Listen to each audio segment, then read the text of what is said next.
날마다 쓰는 나의 신앙일기 TV 데일리 큐티 나무의 향기입니다. 오늘은 히브리서 11장 35절부터 38절을 묵상하겠습니다. 여자들은 자기의 죽은 자들을 부활로 받아들이기도 하며 또 어떤 이들은 더 좋은 부활을 얻고자 하여 심한 고문을 받되 구차히 풀려나기를 원하지 아니하였으며 또 어떤 이들은 조롱과 채찍질뿐 아니라 결박과 옥에 갇히는 시련도 받았으며 돌로 치는 것과 톱으로 켜는 것과 시험과 칼로 죽임을 당하고 양과 염소의 가죽을 입고 유리하여 궁핍과 환난과 학대를 받았으니 이런 사람은 세상이 감당하지 못하느니라. 그들이 광야와 산과 동굴과 토굴에 유리하였느니라. 그리스도인이 가진 믿음의 소망 중 중요한 한 가지는 부활입니다. 부활은 몸이 다시 사는 것입니다. 사람이 이 세상에 사는 시간은 70년 내지 80년입니다. 그리고 몸을 떠나게 됩니다. 이것을 죽음이라고 말합니다. 사람이 죽으면 그 몸은 흙으로 돌아갑니다. 창세기 3장 19절은 내가 흙으로 돌아갈 때까지 얼굴에 땀을 흘려야 먹을 것을 먹으리니 내가 그것에서 취함을 입었음이라. 너는 흙이니 흙으로 돌아갈 것이니라 하시니라 라고 말씀하고 있습니다. 이렇게 몸을 떠나서 있던 사람이 다시 몸을 입는 것을 부활이라고 말합니다. 성경은 죽은 사람에 대해 자는 사람이라고 표현하고 있습니다. 다시 몸을 입기 전까지 잠을 자는 것처럼 활동하지 않는다는 것입니다. 몸이 없기 때문에 활동할 수 없는데 어느 날 하나님께서 우리에게 몸을 다시 주셔서 활동하게 하시는 것입니다. 이것을 부활이라고 합니다.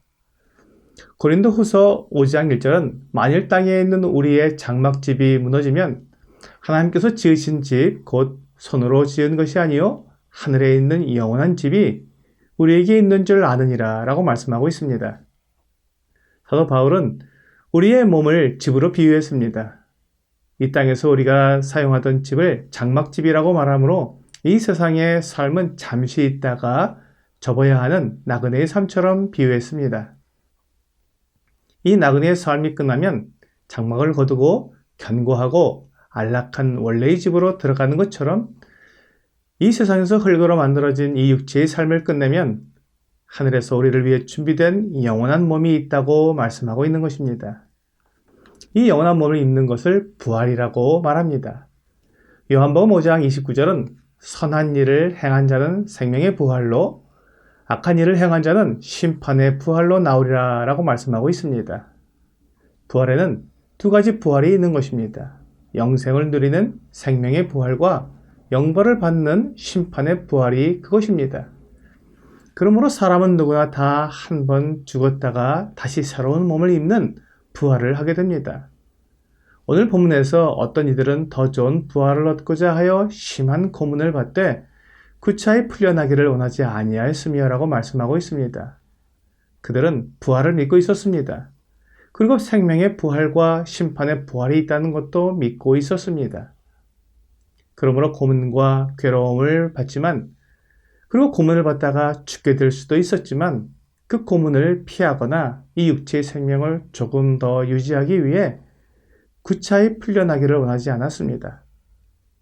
성도들을 고발하거나 주님을 부인하는 등의 믿음을 배반하는 일을 하지 않았다는 것입니다. 그들은 이 세상의 삶이 전부가 아니라 죽음 뒤에 있는 더 크고 완전한 삶을 믿었기 때문에 더 나은 부활을 얻기 위해 그 고통스러운 고문을 피하지 않았던 것입니다. 이 세상을 살아가는 사람들에게 있어서 가장 중요한 것은 이 몸입니다. 이 몸이 괴롭고 힘들면 모든 것이 다 소용이 없습니다. 그렇게 육체에 매여서 육체가 원하는 것을 하려고 발버둥을 치는 것입니다. 그런데 육체가 고문을 당하고 조롱과 채찍질을 당한다면 그들의 믿음이 무엇인지 드러나게 될 것입니다.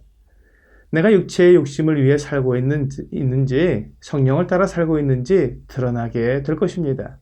믿음 때문에 결박을 당하고 옥에 갇히고 돌로 침을 당하고 톱으로 켬을 당하고 칼로 죽임을 당하게 될 때 이 육체의 고통과 죽음을 더 중요하게 여기는지 아니면 그것을 넘어서 하나님께서 약속하신 부활을 믿고 영원한 생명을 소망하면서 그 고통을 이기는지를 통해 그가 믿는 믿음이 무엇인지 분명히 드러나게 되는 것입니다. 고난이 오게 되면 믿음을 버리는 사람이 있고 반대로 고난이 올 때 그 믿음이 더욱더 분명해지는 사람이 있습니다. 어떤 사람의 믿음이 참된 믿음인지 우리 앞에 분명히 드러나게 되는 것입니다. 양과 염소의 가죽을 입고 유리하여 궁핍과 학대를 받을지라도 그것이 믿음을 포기하게 만들지 못하며 설령 죽임을 당할지라도 더 나은 부활이 있기 때문에 믿음을 배반할 수 없는 것입니다. 세상은 육체의 고통이나 죽음을 가장 두려워하기 때문에 그것으로 사람들을 위협하고 통제를 하게 됩니다. 그런데 그런 위협과 통제를 받지 않는 사람들, 그들을 세상이 감당하지 못하는 사람이라고 말하는 것입니다. 그들이 그렇게 세상의 위협을 두려워하지 않는 것은 부활을 믿었기 때문입니다. 이 부활이 확실함은 우리 주님께서 부활하셨기 때문입니다. 주님께서 십자가에 달려 죽임을 당하셨습니다. 그리고 무덤에 장사되셨다가 사흘 만에 다시 살아나셨습니다. 죽음을 이기고 부활하신 것입니다. 로마서 1장 4절은 성결의 영으로는 죽은 자들 가운데서 부활하사 능력으로 하나님의 아들로 선포되셨으니 곧 우리 주 예수 그리스도시니라 라고 말씀하고 있습니다.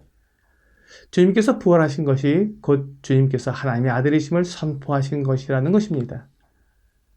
사람은 아무도 죽음을 이길 수 없습니다. 사람은 피조물이기 때문에 생명을 좌우할 수 없습니다.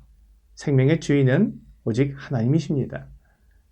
그러므로 주 예수님께서 부활하셨다는 것은 생명의 주인이신 하나님이심을 분명히 드러낸 것입니다. 그렇다면 주 예수님께서 약속하신 모든 것을 이룰 수 있는 전능하신 분이심을 알 수 있습니다. 요한복음 11장 25절과 26절은 예수께서 이르시되 나는 부활이요 생명이니 나를 믿는 자는 죽어도 살겠고 무릇 살아서 나를 믿는 자는 영원히 죽지 아니하리니 이것을 내가 믿느냐라고 말씀하셨습니다. 주 예수님을 믿는 사람은 영원히 죽지 않는다고 약속해 주신 것입니다. 영원한 생명, 생명의 부활을 약속해 주신 것입니다. 그리고 그 약속과 함께 죽은 나사로를 살리시고 무덤에서 걸어 나오게 하셨습니다. 이것이 우리 주 예수님의 능력이며 우리에게 하신 영원한 약속입니다. 주님은 믿습니다. 이것을 내가 믿느냐? 오늘의 적용 질문을 보겠습니다. 나는 부활을 믿고 있습니까? 사람은 죽음을 이기고 다시 살아날 수 없지만 주 예수님은 하나님의 아들이시기에 부활하셨고 또한 우리를 부활하게 하실 것입니다. 오늘 부활을 믿기에 믿음을 배반하지 않는 믿음의 선진들의 본을 받아 부활을 믿고 세상을 이기는 여러분과 제가 되기를 주 예수님의 이름으로 기도합니다.